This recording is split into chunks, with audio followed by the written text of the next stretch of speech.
Quero continuar um pouquinho essa nossa discussão, Felipe, porque antes de eu sair de férias, a gente também estava falando sobre o caso Master, mas falando de outro ministro, que era do Toffoli, do caso daquele resort do Taiaiá, se eu não me engano era esse o nome.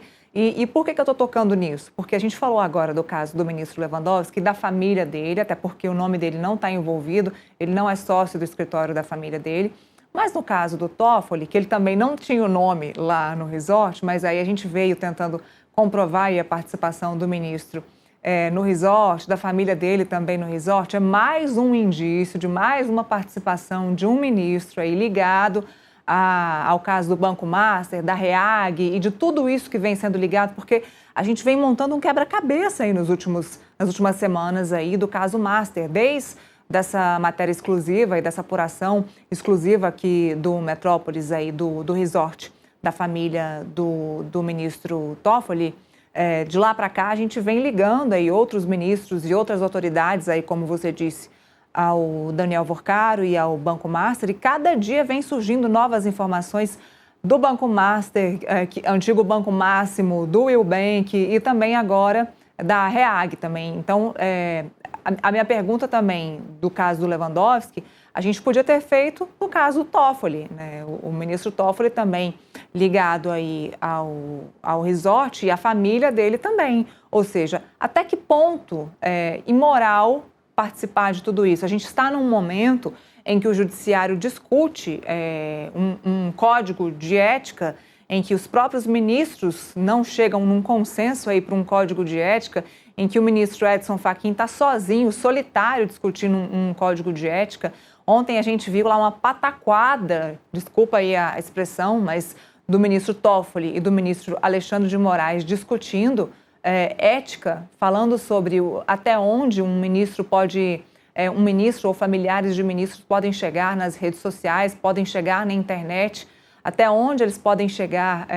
E eu achei assim, de verdade, eu achei que a palavra usada para a sessão do Supremo Tribunal Federal ontem foi uma pataquada.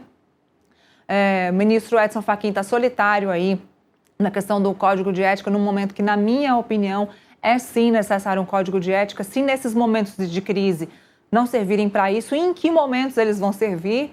E a gente sabe que nem o STJ e nem o STF querem esse Código de Ética nesse momento. O ministro está nadando sozinho, sim, contra a maré. Ele não vai sair, ele acabou de desmarcar aí esse almoço que teria, né, por conta dessa fatídica sessão de ontem. Tudo isso que eu falei para dizer que até onde os ministros do STF podem chegar, até onde é imoral, até onde é ilegal, onde é a cerquinha, né, que divide a ilegalidade da imoralidade nesses casos, Felipe. É só isso, é esse o caminho que eu quero chegar aqui na nossa conversa.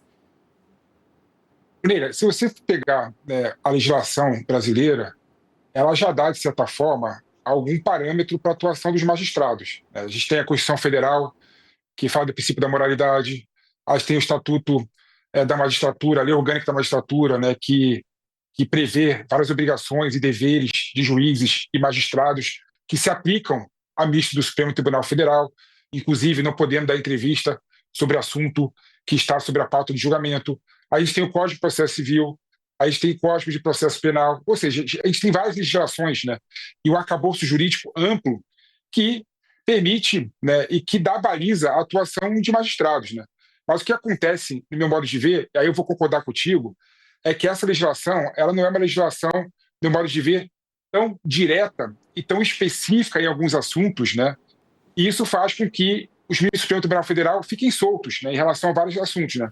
E quando o Fachin ele decide, porque o STF, né, tá sob os holofotes, né, o STF está sendo questionado pela sociedade, né, o nível de confiabilidade das instituições do Brasil estão no nível mais baixo da República e o STF está no nível mais baixo também de aprovação e de confiabilidade pública. Então o Fachin viu esse cenário, viu esse contexto, né, viu a questão de vários escândalos, né, indiretamente pairando sobre o STF e resolve apostar no Código de Ética, né?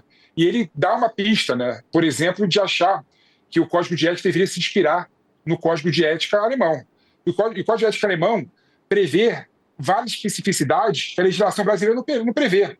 Por exemplo, o magistrado da Suprema Corte da Alemanha, quando ele dá alguma palestra, ele é obrigado a declarar exatamente quanto que ele recebeu para dar palestra, né? Isso já é muito. A gente não sabe, por exemplo, quanto o ministro do STF ganha para dar palestras, né? Para ir para fora do Brasil e dar palestras para grupos de empresários fora do Brasil. A gente não sabe quanto que eles ganham, né?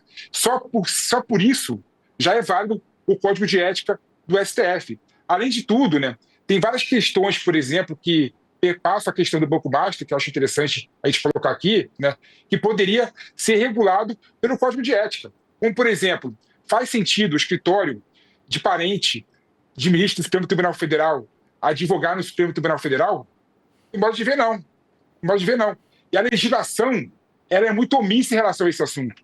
Então, eu entendo que um código de ética no Supremo Tribunal Federal pode regular esses assuntos e balizar de forma muito mais eficiente e melhor a atuação do STF. Então, eu espero que o Fachin, concordando com você, Neila, aprove esse código de ética do STF, e ele é minoria, né? Mas eu acho que ele pode conseguir a maioria e aprovar o código de ética assim no Supremo.